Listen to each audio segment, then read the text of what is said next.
দেখো আজরাইল এই সূত্রটা মনে রাখলে তোমরা সহজেই পারবা কি present perfect tense.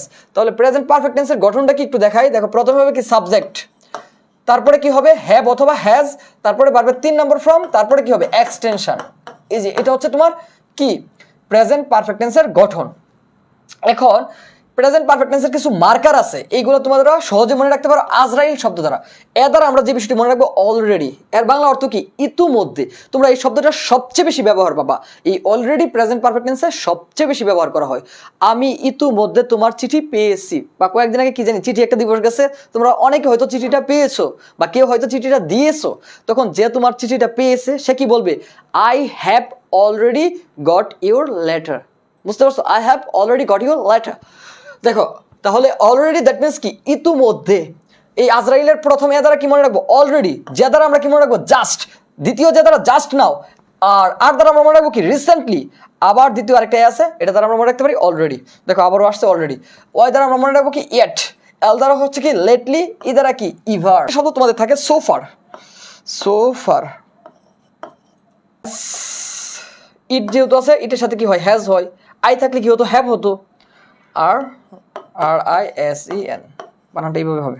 He has just dash out. Dhaka বিশ্ববিদ্যালয় আসছিল 2002-03 অনেক আগে। তবুও কি করে জানো এই প্রশ্নগুলো অন্য অন্য বিশ্ববিদ্যালয়ে দেখবে আবার 23-24-24-25 দিয়ে দিচ্ছে।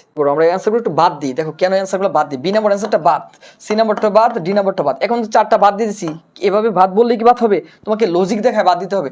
দেখো হ্যাজ কোন টেন্সের মার্কার, প্রেজেন্ট পারফেক্ট টেন্সে সাধারণত হ্যাজটা ব্যবহার করা হয়, সব ক্ষেত্রে না, 100% ক্ষেত্রে কিন্তু হয় না, প্রেজেন্ট ইনডিফিনিট টেন্সেও কিন্তু হ্যাজ হয়। তাহলে হ্যাজের পরে সাধারণত বারবার কোন ফর্ম হবে, বারবার 3 নম্বর ফর্ম। তাহলে এই যে জাস্ট যেহেতু আছে তোমরা এটা থেকে সহজেই ফাইন্ড আউট করতে পারছো এটা প্রেজেন্ট পারফেক্ট টেন্সের একটা মার্কার। সেই কারণে তোমাকে হ্যাভ হ্যাজের পরে কি ব্যবহার করতে হবে, বারবার 3 নম্বর ফর্ম। তাহলে অ্যান্সারটা কেমন হবে দেখো, হি হ্যাজ জাস্ট গন হবে।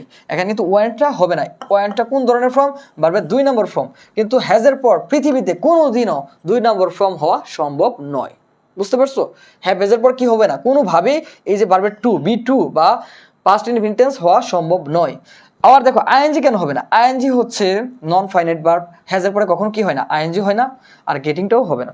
সেই কারণে আমাদের অ্যান্সারটা কি হবে, অ্যান্সারটা হবে কি he has just gone out. কি হবে, her mother dash what to do yet.